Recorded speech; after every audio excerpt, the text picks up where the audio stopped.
Someday, in some way, everyone will experience loss. We companion people. We don't pull them and tell them where they need to be or how they need to be feeling. We don't push them prematurely into anything. We don't push them at all.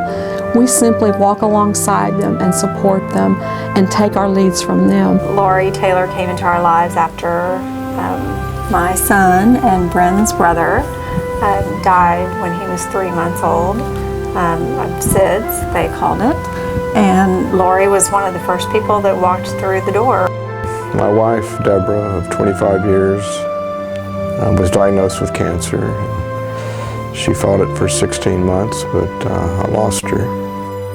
He fought a hard battle, but the illness was just too great. And we are so honored to be able to walk beside them in this journey through their grief. A parent, a child, a spouse, a sibling, a friend. Sometimes expected, often without warning. We're just completely taken to our knees, knocked us flat.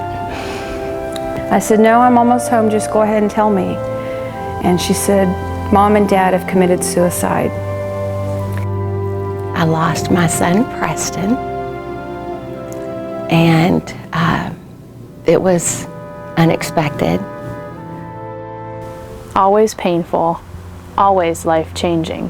We were one person, as any marriage should be, and now half of us is gone, so there's complete chaos. After like a couple of weeks of being in school, I got angry for like no apparent reason whatsoever. Why? Why did it happen? They feel lost, alone.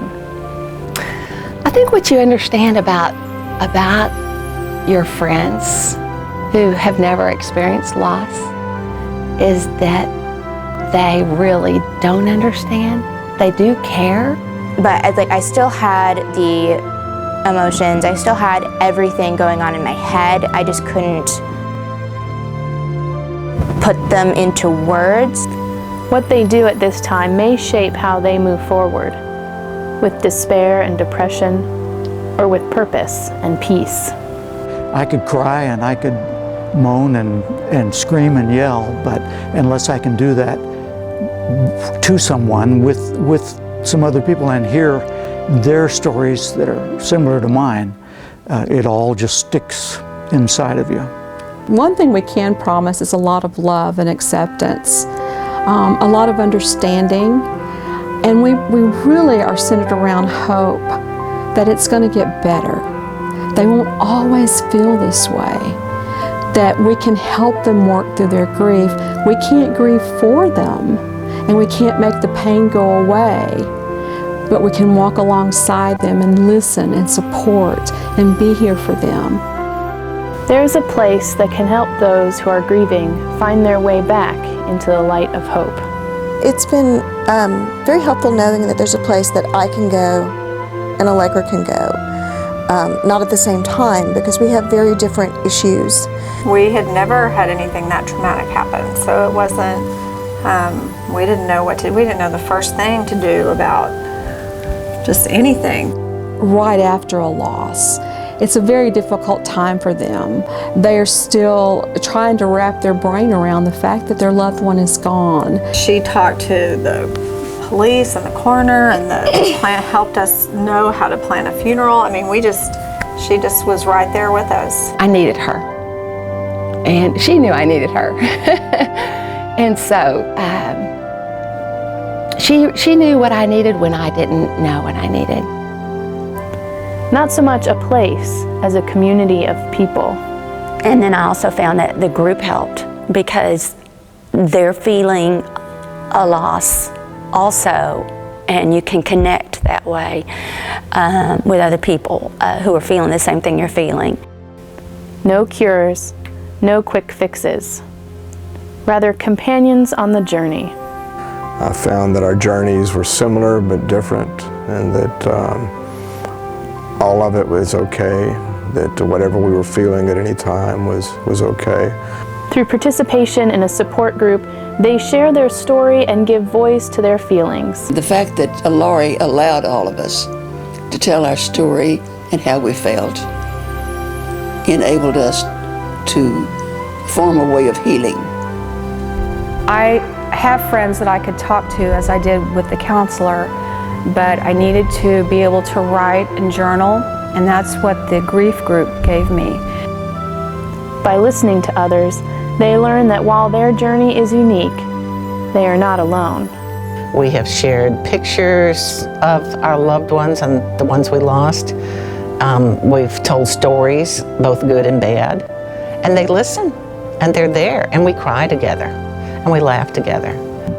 I think by sharing, we share the load. Through guided discussions, they learn how to grieve with purpose. It's given me hope that things will get better.